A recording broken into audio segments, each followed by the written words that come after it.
हाँ जी, आपका शुभ नाम? मनीष सक्सेना, आप कहाँ से? दिल्ली से। तो आपने इतनी मालाएं जो पहन के रखे पंडित जी के बेस में क्या है? जी मैं 2013 से लकवा की शिकायत से पीड़ित हूँ। अच्छा। जी, इसी का फ़ायदा उठाते हुए मेरी फैमिली ने मुझे घर से बेघर कर दिया। अब मैं पूरे देश भर में कभी यहाँ कभी वहाँ ऐसे भटकता रहता हूँ। आपके फैमिली मतलब आपके वाइफ ने? जी, आपके फैमिली मतलब आपके वाइफ ने और बेटे ने, अच्छा। और साथ में कुछ गुंडे और कुछ लैंडलॉर्ड वगैरह सब ने मिल करके पुलिस में मैं गया, लोकल पुलिस स्टेशन में। वहाँ पे हंसी मजाक बना के मुझे धक्के मार के बाहर भगा दिया गया। तो आपके हाथ तो अभी सही है ना? नहीं, ये काम नहीं करता मैम। लेफ्ट साइड पैरालाइज्ड है, ब्रेन में क्लॉट्स है मेरे को। जी, 3 साल कोमा में तो फिर तो उनका फर्ज बनता है आपका ध्यान रखने का। अब आप देख लीजिए कितना ध्यान है। नमस्कार, मैं आशा मेहरा न्यूज़ 5 भारत के तरफ से आज यहाँ जंतर मंतर में हूँ। बड़ी दिलचस्प की बातें मैं सुनी इनसे। क्या है ये बातें, थोड़ा इनसे ही जाके डायरेक्टली पूछ लेते हैं क्या है क्या नहीं है। हाँ जी, नमस्कार सर। नमस्कार मैम। आपका शुभ नाम? मैं केडी झा हूँ and I am man right activist. और हम भारत में पहली बार हमने एक पुरुषों के लिए शेल्टर होम खोला है। अच्छा, पुरुषों के लिए शेल्टर होम? जो घरेलू हिंसा से पीड़ित पुरुष है उनके लिए हमने मोती नगर में एक शेल्टर होम खोला क्या है। बात कर रहे हो सर, कैसा हो सकता है घरेलू? रहना खाना पीना सब कुछ हम लोग। मैडम, एक पुरुष जो होता है, घरेलू हिंसा किसी के भी खिलाफ हो सकती है। पहली बात तो महिला के खिलाफ भी हो सकती है, पुरुष के पास भी। जब महिला के खिलाफ होती है तो समाज उसको एक्सेप्ट करता है, जुडिशरी एक्सेप्ट करती है, पुलिस एक्सेप्ट करती है। जब पुरुष के खिलाफ हिंसा होता है तो वो शर्म के मारे पहले तो किसी को बता नहीं पाता, क्योंकि अगर आप बीवी से पिट गए तो भी आपकी गलती है, आपने बीवी को पीट दिया तो भी आपकी गलती है। दोनों तरफ से वो जाता है। प्लस तो छिट भी मेरा पट भी मेरा और प्लस उसके पास कोई रिसोर्सेज नहीं है, कोई ऐसी अथॉरिटी नहीं है, कोई ऐसा माध्यम नहीं है जहाँ जाके वो अपनी शिकायत दर्ज करा सके। उनके पास कोई चारा नहीं होता। रात को अगर आपके घर में झगड़ा हो गया पति पत्नी के बीच, पुलिस आई, पुलिस पति कहती है तुम घर छोड़ के चले जाओ, वो कहाँ जाएगा, उसके पास पैसे नहीं होंगे। तो उन पुरुषों के लिए हमने एक इमरजेंसी स्टे बनाया है मोती नगर में, जहाँ वो 2 दिन 4 दिन आके रह सकते हैं। उनकी काउंसलिंग होती है, उनको ऐसा माहौल में दिया जाता है कि वो बहुत सुसाइडल होता है इस समय इंसान। उसको लगता है कि मेरी ज़िंदगी ख़त्म हो गई। जिस बीवी के लिए मैंने सब कुछ किया, दिन रात मेहनत करता हूँ, उस बीवी ने आज मेरे को थाने तक पहुँचा दिया। वो शरीफ आदमी होता है, कभी कोर्ट नहीं गया होता है, थाने नहीं गया होता है, ठीक सुसाइडल। उसको लगता है कि अब मैं किसी को मुंह नहीं दिखा पाऊंगा, और वो बहुत सुसाइडल होता है, वो सुसाइड करने का सोचता है। तो उसको इमीडिएट काउंसलिंग की ज़रूरत होती है। तो हम लोग उसको 4 दिन 5 दिन रखते हैं, वी काउंसल हिम, और जब वो थोड़ा ठीक होता है तो फिर हम उसको कहते हैं कि now you fight your own war. या एवरी 9 मिनट। सर अभी आप तो हम जब बात कर रहे थे, आप मुझे कह रहे थे कि एवरी सेकेंड और 9 minutes there is a suicide by a male person. Every 9 minutes? Yes. That's a very big talk. Every 9 minutes. Yes, and this is not my part of the statement. This is given by NCRB, National Crime Records Bureau. NC? RB. RB. Okay. And basically, if you see, 51% people are having domestic violence on men, not women. अच्छा, 51% domestic violence on male, not on female. Yes, and basically अगर आप देखेंगी 91% जो tax payers है ना, they are males. इसके बावजूद भी एक कानून नहीं है जो मेल्स के लिए हो। प्लस और सबसे बड़ी बात है कि जब महिला आयोग बनाया गया था तो महिला आयोग ये सोच के बनाया गया था कि महिलाओं को वो लोग सपोर्ट करेंगे। लेकिन आज की डेट में अगर आप गौर से देखिए डेटा उठाकर, महिला आयोग कहने का मतलब महिला आयोग नहीं है, सिर्फ बहु आयोग है। बहू के कहने पे कोई भी केस रजिस्टर हो जाता है। अगर आप लड़के की माँ हैं, लड़के की बहन है, लड़के की बेटी हैं, आपका कोई नहीं सुनेगा। And this is on the records. Okay. उन लोगों को जेल में डाल दिया जाएगा, उन लोगों को परेशान किया जाएगा, एंड पूरे तरीके से एक बायस्ड तरीके से उस बहू के साथ पूरा कानून खड़ा हो जाता है, पूरा पुलिस खड़ा हो जाता है। एक दहेज केस ऐसा है 498A, जिसमें क्या कहती है गवर्नमेंट कि दिस इज नॉन कॉन्जिबल, यानी कि आपका FIR होना कंपलसरी है।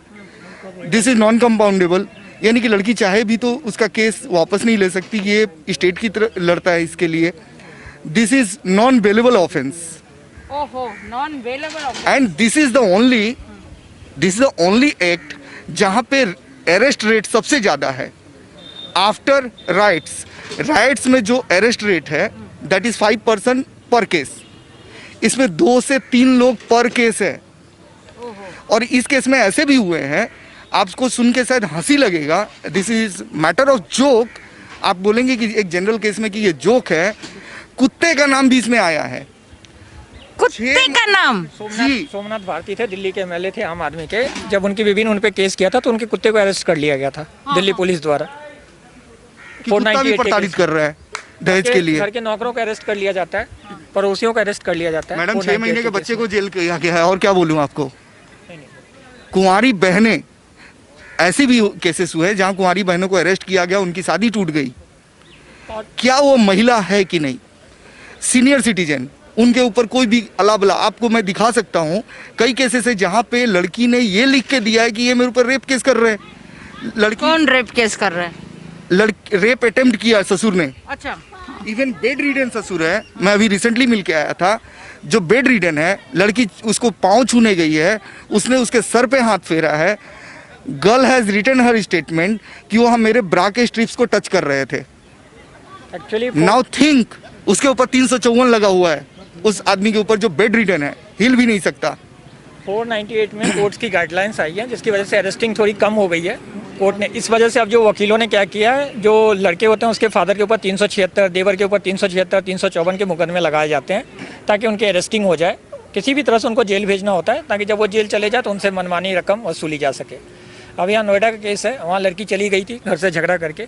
3 महीने बाद जाके उसने अपने घर में ससुर, सास, हस्बैंड और 3 देवर के ऊपर प्लस 3 अज्ञात लोग, बोला इन्होंने मेरा गैंगरेप किया है। अब जो भी वकील भी जाए पुलिस स्टेशन तो वो कहे 3 अज्ञात लोग थे, कहीं एक आप तो नहीं थे। इस तरह से वकील ने चारों को अरेस्ट कर लिया पुलिस ने, और 4 महीने जेल रह के उसके ससुर और 2 जो देवर थे वो निकल के आए हैं। अभी भी उनका केस चल रहा है। मैडम, 3 महीने बाद अभी एक आदमी आए थे, अभी आपने सुना भी होगा, विष्णु नाम का पर्सन है, जो इसको कि 20 साल जेल में रहना पड़ा सिर्फ ये साबित करने के लिए कि ही वॉज नॉट गिल्टी। 20 साल बाद उसको गिल्टी नहीं, उसको रिहा कर दिया गया, but 20 tough years he has spent in the jail. इसके लिए उत्तरदायित्व तो किसका है? 20 इयर्स, 20 साल एक इंसान ने सिर्फ जस्टिस पाने के लिए जेल में गुजारा है, और सिर्फ अपने आप का जो ऊपर जो दाग लगा है वो दाग हटाने के लिए, वो दाग नहीं था, नाजायज दाग लगाया गया था। करेक्ट जी। और ultimately justice delayed is justice denied.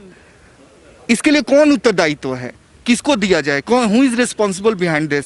कौन कहेगा कि ये मेरी गलती थी? आपका। एंड सिंपली मैम, दिल्ली में ही एक केस हुआ जहां एक लड़की लेट से आई, जिसके पापा ने डांट दिया। She put a rape case on her dad and later on she said I am sorry, मैंने गुस्से में कर दिया था। पापा 2 महीने जेल रहे, उसके बाद वो आदमी आके बाहर निकलता है and you are saying sorry. अब इस पे केस चलाएंगे ना तो लड़की का फ्यूचर खराब हो जाएगा। जज साहब ने, मिलॉर्ड ने बोल दिया इसको छोड़ दो। Do you think is there any accountability or not? There must be. Ma'am, हम लोग ये नहीं कहते कि we are against the females, हमारी माएँ हैं, बहनें हैं, हम उनको बचाने के लिए निकले हुए हैं। हम ये कहते हैं कि 2 चोर हैं, उसको कानून हमेशा, हमारा आर्टिकल 14 ये कहता है कि हम लोग सब लोग बराबर हैं, चाहे कोई भी कास्ट हो, कोई भी रिलीजन हो, कोई भी सेक्स हो। तो फिर ये हमारे साथ भेदभाव की है कि 2 लोग चोरी करते हैं, 2 लोग थप्पड़ मारते हैं एक दूसरे को। लड़की जब मारती है तो उसको कुछ नहीं होता है, लड़के ने मार दिया उसे मॉलेस्टेशन क्या क्या केस लग जाएगा। सेम हैपेंड विथ जोमेटो कांड जो कामराज के साथ हुआ। It happened the same thing. हमारी लड़ाई इसी अच्छा, बेंगलुरु में जी हम चाहते हैं। और आपको बताऊं ये कितना खतरनाक होते जा रहा है, इसका एक छोटा सा एग्जांपल देता हूं। बेंगलोर में एक औरत बस से गिरने लगती है, उसको बचाने के लिए 3 लोग वहां बैठे होते हैं, हाथ नहीं देते हैं कि ये कहीं हमारे पर मॉलेस्टेशन का नहीं हो जाए, और लड़की गिर जाती है बस से। बेसिकली इससे महिलाओं का नुकसान हो रहा है। महिलाओं को एज ए मिसाइल की तरह यूज़ किया जा रहा है। 2 आदमियों में जब लड़ाई होती है, एक अपनी बहन को आगे कर देता है, प्रॉपर्टी की लड़ाई हो, किसी छोटी बात पे लड़ाई हो, किसी को एक्सटॉर्शन लेना हो। इस वजह से लोग आजकल शादी से ही चकने लगे हैं, लोग महिलाओं को नौकरी से रखने से ही चकने लगे हैं। नहीं, इसका मतलब ये होता है कि एक 100 बार सोचना पड़ेगा शादी करने के लिए या जॉब के लिए, नौकरी पे रखने के लिए। महिलाओं को लोग मदद नहीं करते। अगर आज आप कोई महिला आपको लिफ्ट के लिए हाथ दे रही है, कोई उसको नहीं बिठाता। पहले लोग लड़कों को नहीं बिठाते तो महिलाओं के लिए लाइन लग जाती थी। अब लोग महिलाओं की मदद नहीं करना चाहते हैं इन सब वजह से। कहती है कि मैं आपके साथ शादी करने के बाद सेकंड डे मैं ऐसे फादर की, जैसे फादर के पास रहती थी वैसे मैं आपके साथ रहूंगी, और 3-4 साल के बाद मैं बताऊंगी सोच करके कि मुझे वाइफ बनना है या नहीं बनना है, लेकिन मैं रहूंगी आपके साथ। अब मैं क्या करूंगा बताइए आप? है कोई आपके पास जवाब? अभी भी आपके साथ में है या नहीं? अभी हमारा केस चल रहा है, मिसेस का भी चल रहा है, मेरा भी चल रहा है। किसके ऊपर? डोमेस्टिक वायलेंस का चल रहा है, जो मिसेस ने डाला है। मैंने सेक्शन 9 का डाला था, रखने का, मिसेस के साथ रहने का। तो अभी भी केस बताइए। चल रहा है। हाँ जी। अब मैं इसमें क्या कर सकता हूँ? मैंने उनको फ्रीली कहा आप फ्री हो, मैं आपके ऊपर कोई बाउंडेशन नहीं डाल रहा हूँ। अगर आपको मेरे साथ नहीं रहना है तो आप अपने फादर के पास, जब तक आपको मिसेस नहीं बनना है मेरी, आप रह सकते हैं। It is a crime. Crime है ये मेरा लिविंग रिलेशनशिप है ये। मैंने शादी करी है, सिस्टर बनाने के लिए शादी करी है या वाइफ बनाने के लिए शादी करी है? इंडिविजुअल के बजाय अभी बताइए। सिंपल एक कॉज के ऊपर आता हूँ। सर ने एक बात ये कही। डोमेस्टिक वायलेंस है। मैम, जब 2008 में कन्वेंशन में ये बोला गया था कि we respect human rights, they said clearly कि one kid needs both the parents. Of course, that is the main. आपको पता है? देखिए, I am also a parent. I require for my child, मेरे बच्चे के लिए मेरा हस्बैंड, मेरा माई सेल्फ, मेरे फैमिली, सारे मेंबर्स इकट्ठा होके एक बच्चे का परवरिश किया जाता है। ये बात मैं जानती हूँ। Complete family. मैम, 28 लाख बच्चे आज की डेट में क्या ऐसे कहा आपने? Wife is not a complete family. ऐसे क्यों कह रहे हो सर? और हस्बैंड भी चाहिए मैम। हाँ, तो वो तो मैंने ही कहा था ना। हस्बैंड भी चाहिए। फैमिली, बच्चे के लिए फैमिली, Father सबको भी जरूरत चाहिए। है एक बच्चे के लिए। अब सिंपल से एक लॉजिक ये है कि आपने बच्चे को यूज किया एज अ टूल अपने हस्बैंड को सप्रेस करने के लिए, उनसे एलिमनी लेने के लिए, उनसे मेंटेनेंस लेने के लिए। बच्चे के कंधे पे बंदूक रख के चला है। हाँ। आज बच्चा, आई एम अ चाइल्ड साइकोलॉजिस्ट, मैं बच्चों की साइकोलॉजी पे रिसर्च करता हूँ और आज मैं बताता हूँ आपको 28 लाख बच्चे 14 साल की उम्र तक ऐसे हैं जो सिंगल पेरेंट के साथ रहते हैं विदाउट अ रीज़न। आपस में डिस्प्यूट हुआ, अलग हो गए। उसी रिसर्च पे बता रहा हूँ, ये बच्चे जिंदगी भर किसी भी आदमी पे भरोसा नहीं कर पाएंगे, कोई रिलेशनशिप में टिक नहीं पाएंगे। You're right. Let us. Madam, the bigger question is. One minute. I'll just come to you. I'm coming to you only. अभी आप जैसे आपका शुभ नाम? विजय सिंह। अच्छा, मिस्टर विजय सिंह ने कहा था कि बच्चा अगर एक पेरेंट के साथ रहता है या रहती है तो बहुत सारी प्रॉब्लम्स आती है। वो ये तो बात मानने की है, लेकिन इन्होंने एक पॉइंट ज़रूर कहा है कि आगे चल के वही बच्चा ना किसी फीमेल के ऊपर ना किसी मेल के ऊपर विश्वास कर सकते, क्योंकि ऑलरेडी उन्होंने देख चुके हैं ज़िंदगी में क्या हो रहा है उनके पेरेंट्स के साथ। हाँ जी सर, आप कुछ फंडामेंटल्स के बारे राइट्स के बारे में। हाँ मैडम, मेरा जो कहने का तरीका है वो कहीं ना कहीं हमारी जुडिशरी को भी कटघरे में खड़ा करता है, गवर्नमेंट को भी कटघरे में खड़ा करता है। I want to say one simple thing कि Bombay high court as a fundamental right child access right को, विजिटेशन राइट को आइडेंटिफाई करती है और सेपरेटेड पेरेंट को, जो दोनों आपस में लीगल बैटल में है, सेपरेटेड पेरेंट को चाहे हस्बैंड है या वाइफ को, उसको एक्सेस प्रोवाइड करती है। सैटरडे संडे माँ बाप दूसरे बाप के पास बिता ले, माँ के पास बिता ले Saturday Sunday, alternately he get love and affection of both the parents. Himachal Pradesh high court भी आइडेंटिफाई करती है, लेकिन Haryana Punjab high court lives the other story around.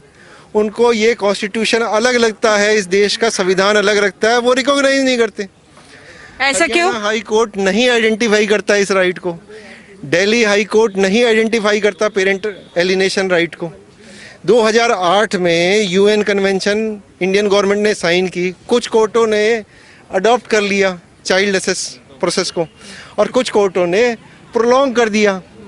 जिन कोर्टों ने प्रोलॉन्ग कर दिया वो सारे के सारे भीख मांगने पिटीशन लेकर के, ऑनरेबल जिस हम कोर्ट को कहते हैं उसका नाम सुप्रीम कोर्ट है, उसके आगे जा करके ऑनरेबल कोर्ट के आगे भीख मांगे, ही विल अलाउ इट। बहुत सारी जजमेंट है, पर lower court is not bound by every judgement of the high court कि वो फंडामेंटल राइट को ओबे करवाए अपोजिट पार्टी से और खुद भी ओबे करे। देख, जुडिशरी है सुपर नेचुरल पावर्स, वो किसी भी आपके फंडामेंटल राइट को लात मार के किसी ऑर्डर में कर सकती है। आप उसे चैलेंज कर लें किसी। Are you an advocate? I am not an advocate, I am a sufferer. आधे लोग एडवोकेट बन जाते हैं। लेकिन मेरा लास्ट ईयर है, मैं एडवोकेसी अगले साल पूरी कर लूँगा, LLB हो जाएगी। लेकिन फंडामेंटल राइट को सुप्रीम कोर्ट, आप इतने बारीकी से बता रहे हो ना, फंडामेंटल राइट्स को सुप्रीम कोर्ट क्यों नहीं रियलाइज करना चाहती क्या सुप्रीम कोर्ट 5 साल मेरे को मेरे बच्चे से दूर रहने के लिए कंपनसेशन देगी, किसी पार्क प्लाजा में मेरे को स्टे और क्या कहते हैं टॉयज़ देगी कि मैं उसके साथ खेल सकूं 5 साल के लिए जो मैं अलग रहूं, फॉर दैट कंपनसेशन जो उस लोअर कोर्ट के जज ने नहीं दी है? क्या हाई कोर्ट क्यों नहीं रिकॉग्नाइज करती? जब मुंबई हाई कोर्ट ने रिकॉग्नाइज किया फंडामेंटल राइट है, क्या मैं अलग कानून से बंधा हुआ हूँ? ये कॉन्स्टिट्यूशन मेरे लिए अलग है क्योंकि मैं हरियाणा में से डील करता हूँ या दिल्ली से डील करता हूँ। मैं हिमाचल प्रदेश हाई कोर्ट के अंडर नहीं हूँ, कि मैं मुंबई हाई कोर्ट के अंडर नहीं हूँ, इसलिए मेरे साथ दुर्व्यवहार हो रहा है। उस बच्चे के साथ भी दुर्व्यवहार हो रहा है जिसको दूसरा पेरेंट का प्यार नहीं दिया जा रहा। मतलब उसके लिए उसके दादा इतने ज़रूरी नहीं है जितने मुंबई हाई कोर्ट के हिसाब से ज़रूरी हैं। मतलब हमारे साथ तो संविधान का भी मूल अधिकार मैडम 72 साल हो गए हैं। एक छोटे बच्चे के राइट्स को जो गवर्नमेंट प्रोटेक्ट नहीं कर पा रही, हम उसे बीजेपी गवर्नमेंट कह दो या कांग्रेस गवर्नमेंट कह दो, I will press for everyone to press for NOTA. नोटे का बटन दबाएं इलेक्शन आने पे, चाहे बीजेपी आए, एवरीवन फॉर वुमेन अपीजमेंट। कोई किसी को आग में घी डाल के मजा आता है तो वो ले जितनी गवर्नमेंटें लेना चाहती हैं, और बच्चों का भी भला नहीं देख रहा कोई भी। मैं ये नहीं कह रहा कि पतियों को दे दो, बहुत सारे केसेस में 10% केसेस में बच्चों के पति के पास भी होंगे, माँ को दे दो, उसे एक्सेस चाहिए बच्चे को, दोनों को दो। ऐसे क्या ब्लैकमेलिंग चल रही है बच्चों के नाम पे? मतलब कोर्ट भी इन्वॉल्व है ब्लैकमेलिंग में।